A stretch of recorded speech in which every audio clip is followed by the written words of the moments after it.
What's up, everyone? I want to jump on here right quick just to try to encourage somebody, give somebody, some inspiration, and hopefully I can lift someone's spirits. I've probably been trying to film.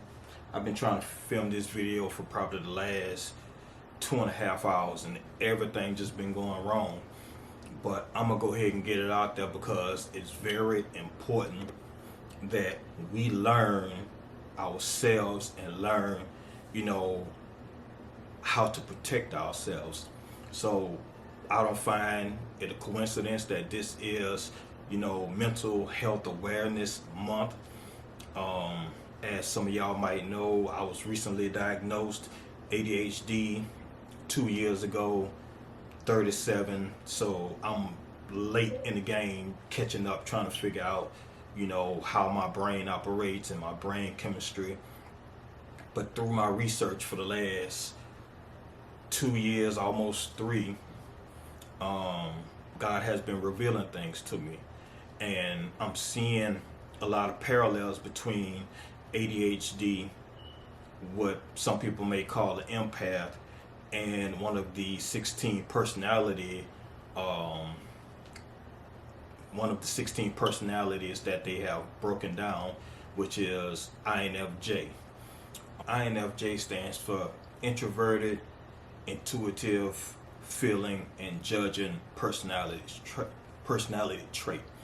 And that's what I've been finding are the same traits, the good traits for ADHD.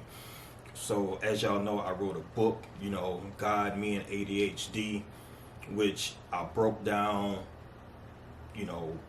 basically what it is, trying to get over the stigma so people can stop putting themselves down, because ADHD is not a disorder.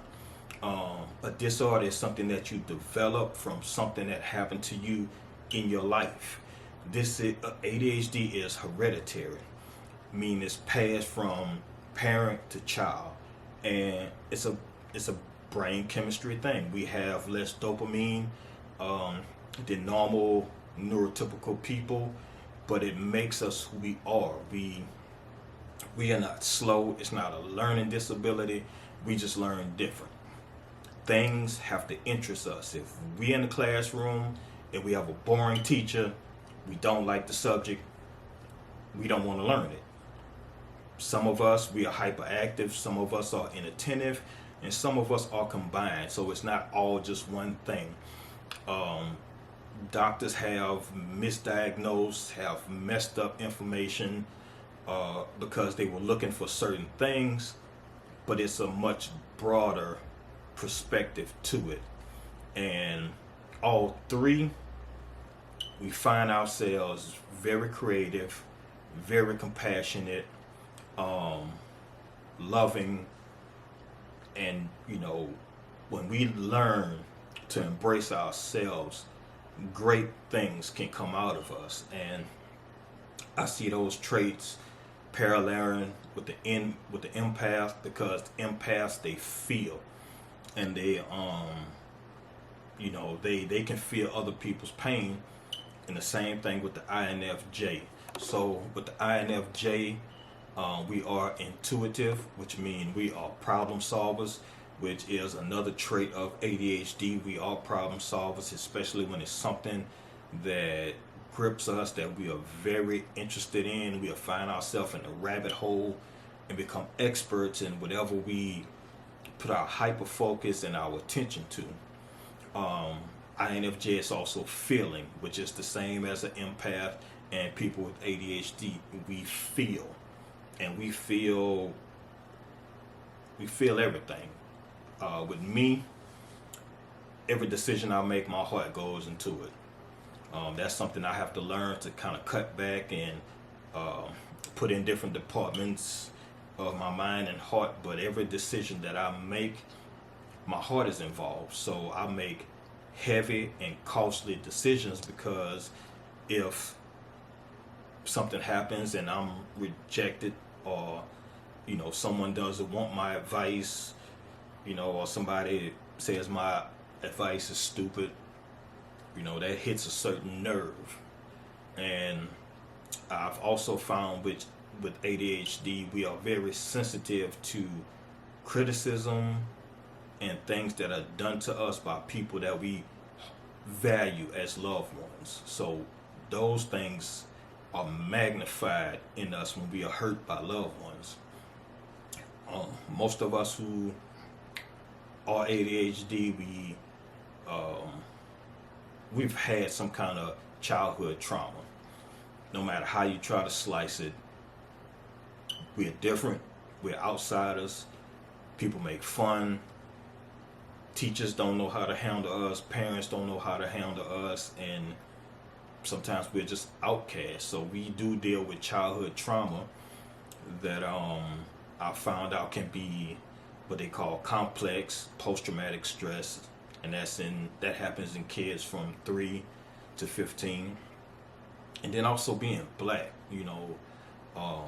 me, I'm black, I'm from the inner city, so I have a whole lot more trauma than a normal person.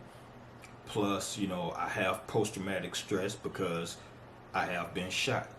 I have been in the middle of people's shootouts that I had nothing to do with.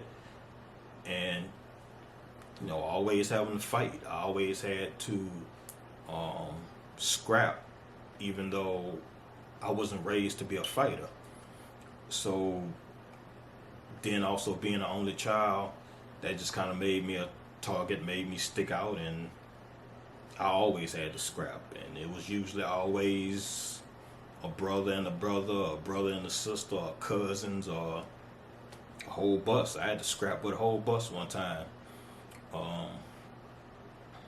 And a lot of that stuff I haven't dealt with or processed because there's no clear answer to why those things have happened to me, because not only was I never raised to fight, I was always raised to love the Lord and, seek His word, but also love people like I want to be loved.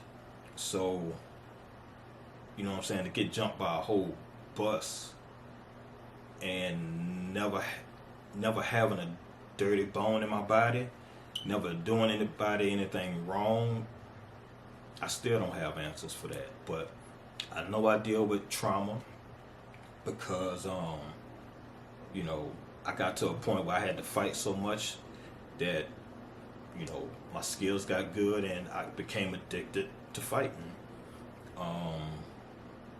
I fight in my sleep. I done punched my wife so many times in the middle of the night, fighting in my sleep.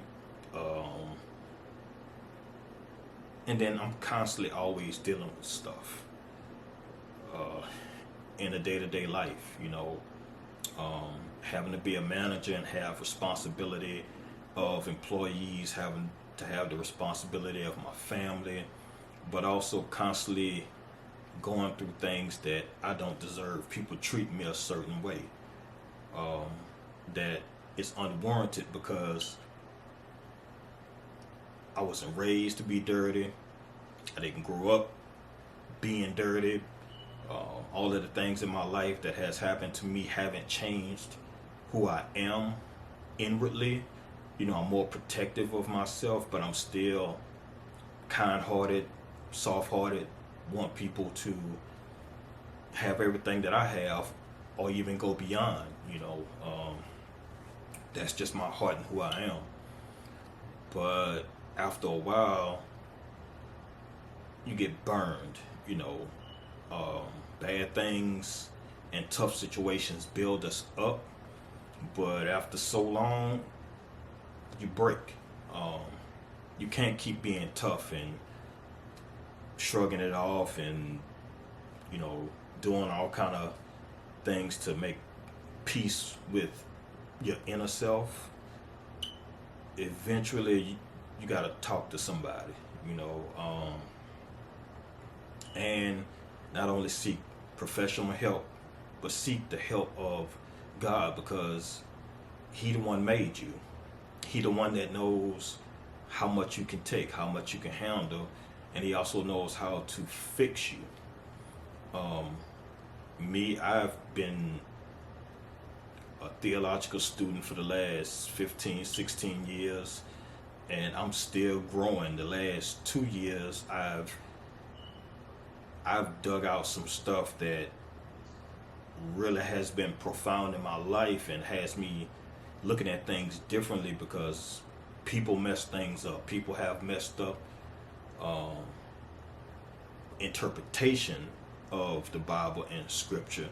You know, God protects His word, but people have mental issues, and some of those people are in pulpits and have influence and mess other people up. So I've been learning to deconstruct all of that and think on my own and follow the truth that the Bible gives me, as long as I'm not contradicting the truth of Jesus, and just be free. But recently I fell into depression hard, and it was affecting my health. I have high blood pressure. That's hereditary. You know, no telling what else I have. I probably need to go get checked for a lot more. But being the type of person that I am, it's a few of us out there. Diagnosed ADHD, considered an empath, or an INFJ, or any of those 16 personality traits that are introverted, but then we reflect. We are constantly reflecting and judging ourselves. You know, we don't too much judge others, but we are constantly critiquing ourselves, and we beat ourselves up bad on certain issues. But also, when it comes to being a problem solver, we always run and we're trying to fix other people's problems, because that's how we wired. We want everyone around us to be stable and healthy and prosperous, and then we get to the point where we are running and we're helping everyone and we're building people up, and then we turn around and look, and there's no one to build us up, because we're different. We are complex, and a lot of people don't understand us. It's really hard to find someone to talk to because of how complex we are. We are highly intelligent, highly, creative. We always have positions of leadership, or some kind of position of influence, but we're also humble, and people they don't know how to navigate that. Some of us, we can build ourselves up so high to CEO status, and the people under us don't know how to approach us, because they think we're on this pedestal, but we're not. We actually treat every individual the same, no matter how low status wise or economic or social wise they might feel under us. We always treat everyone the same. And we make great counselors, we make great teachers. We thrive in certain fields, especially fields of research, and then having to teach what we've learned. But we rarely find someone that can relate and be able to, bounce things off of. And then it gets to the point where we just kind of break down mentally, and we don't want to be here no more. It's not funny, but it's reality. And a lot of times I think we forget that we fight an invisible enemy in Satan and fallen angels that attack the mind. If you can get the head, the body will fall. So we really struggle with mental problems because we're always processing. Our brains run 24/7, never shut off. sometimes we can't sleep because it's processing. We're always processing um, and reflecting and judging ourselves and wanting to be better and wanting to help people more. And it just sometimes it gets to the point where we just can't take no more, especially from ungrateful people. For one, people do drain our energy, so that introverted part of us has to pull back so we can recharge. And if we can't find, space to recharge, that really makes it rough, because once we get to the point of depleted, there's really nothing else we can do. We can't really deal with people. We're exhausted. We can't think straight.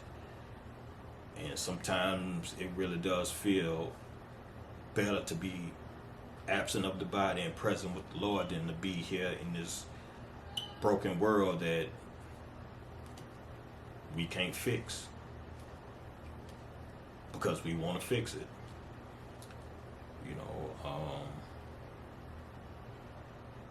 So I'm just hoping somebody can get something out of this. If you got some loved ones, if you got somebody that you can connect with, if you want to connect with me, you can drop a comment, you can inbox me, we can talk. I'm willing to talk to anybody. I don't have to know you. Because that's the kind of people we are. We are introverted, but we can be extroverted, and people sometimes mistake us for extroverted because we put ourselves, our compassion pushes us out there. But in reality, we can just zip up, in our own little world and just stay there. But usually when we in that space, God speaks to us and gives us things for other people, and then we have to come out and share that. So I really believe, that these personality traits are the mark of the prophetic and prophets, which is why we always go through rejection.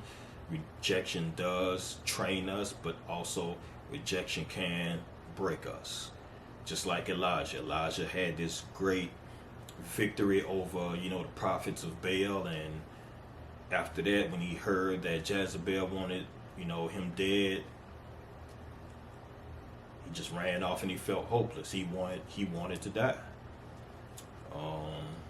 The Apostle Paul, I believe, was very prophetic, and he wanted to save everyone. He wanted to give his life for his, for other people, but at the same time, he the one that spoke.